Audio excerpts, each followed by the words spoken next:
Bonjour à tous et à toutes. Aujourd'hui je suis sur le tarmac. Donc pourquoi je choisis cet endroit? Pour changer un petit peu de lieu. Vous savez que j'aime bien filmer des endroits différents pour faire découvrir un peu des choses nouvelles. Hein. Voilà, donc là c'est les différents avions qui sont disponibles ou en travaux. Là c'est un Piper 28, je vais le piloter tout à l'heure. Tango Lima Bravo. Donc je profite pour vous montrer le Piper PR28. Le vol c'est 1 heure hein, pour voir un peu plus parce qu'il faut checker l'avion avant. Il y a tout un tas de consignes, de checklists à vérifier. Donc voilà, je voulais faire cette petite vidéo pour vous montrer que malgré les maladies, ça vaut le coup quoi, ça vaut le coup de tenir, ça vaut le coup de se faire soigner parce que c'est quand même des opportunités à côté après. Voilà, comme ça, ça vous donne une idée. Il faut avoir une habilitation pour entrer sur les tarmacs d'aéroport. C'est vraiment très surveillé, on est fouillé, on passe tous nos sacs au rayon. C'est encore plus strict que si on était simple voyageur. Voilà, il y a plusieurs avions stockés. Certains sont en réfection. Il y a un contrôle régulier qui est fait. On filme l'intérieur de... C'est pas le PR28, mais c'est équivalent à celui-là à une hélice à pas variable, mais ce sont les mêmes instruments.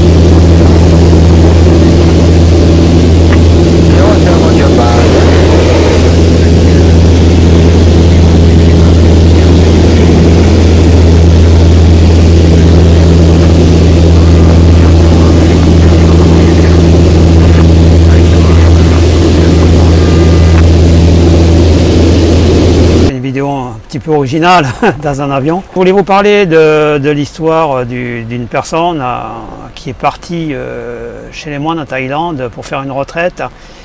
Et cette personne est restée 30 ans en fait, elle était arrivée relativement jeune, elle est partie, elle avait 50 ans. Le signe des moines, c'était ne pas parler pendant toute la période qu'elle allait rester parmi eux. Et donc en fait tous les 10 ans, il y avait une question qui était posée à l'apprenti moine en lui demandant comment ça se passait. Et il devait donner son ressenti en 2 mots. Donc au bout de 10 ans, on lui a posé la question comment ça va. Il a dit lit dur. Au bout de 20 ans, il a dit nourriture mauvaise. Et au bout de 30 ans, il a dit ces 2 mots, je démissionne. Les moines se sont mis à parler cette fois et lui ont dit bah, écoute, tu as retenu que le côté négatif des choses, tu aurais pu dire concentration maximale ou alors je me suis ressourcé, enfin en 2 mots, ou alors j'ai méditation comme mot, mais non, lui il a retenu que le côté négatif.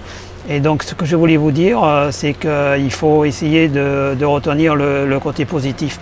Même le côté positif des maladies, dans le sens où ça vous permet de ressortir changé. C'est-à-dire moi, au bout de 18 mois de traitement, je ne suis plus vraiment le même, je vous en avais déjà parlé. Donc, je ne vois plus du tout les choses de la même façon. J'ai évolué complètement là-dessus et quand je vois des gens qui se compliquent la vie parce qu'on leur a fait telle ou telle réflexion, ça a tendance à me faire un petit peu sourire. J'ai tendance à aller directement au cœur des choses maintenant.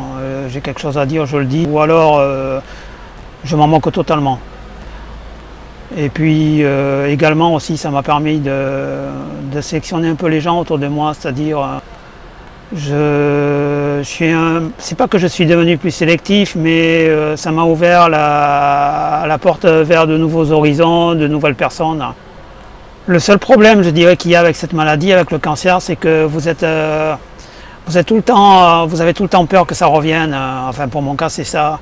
Et j'aurai un PSA, encore un nouveau PSA à faire calculer d'ici une semaine. Je vous tiendrai au courant. Mais chaque fois que j'ouvre l'enveloppe avec le résultat, j'ai tendance à avoir un petit peu peur aussi.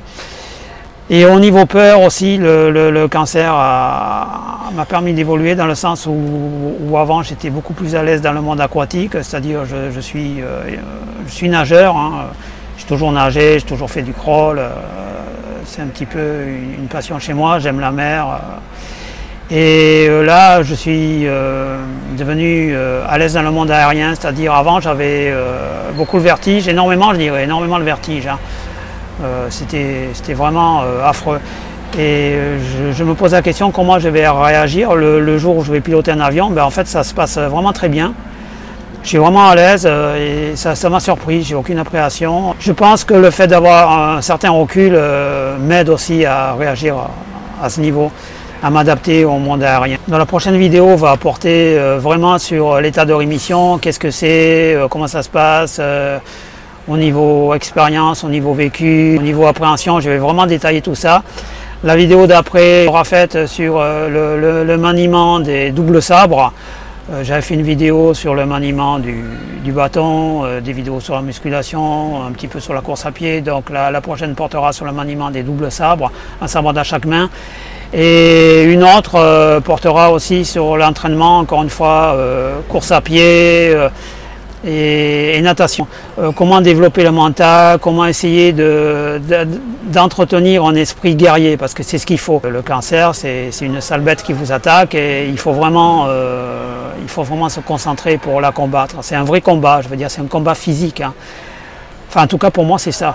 Un combat mental, un combat physique, hein. Comment faire en sorte, mentalement et physiquement, d'essayer de se débarrasser de ce truc-là. C'est mon expérience, je la partage avec vous, hein.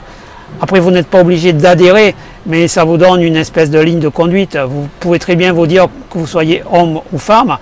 Ce gars-là, depuis pendant 18 mois, il a vécu des choses difficiles.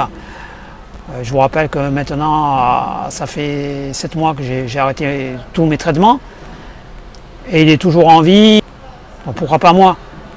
Pourquoi pas moi? Moi, je vous l'ai dit, je traîne toujours une sorte de fatigue. Je ne sais pas si c'est lié à ça ou au climat. Je vous rappelle que je suis à Abidjan, en Côte d'Ivoire, hein. C'est un climat équatorial chaud, humide. Et on voit peu le soleil. Pour vous donner une idée, le matin il fait 28 degrés, l'après-midi il fait 36 en ce moment. D'habitude, croyez en vous, et puis j'espère que cette vidéo vous aura plu. Là, je vais décoller à peu près dans une demi-heure, quoi. Et je suis content de piloter un avion.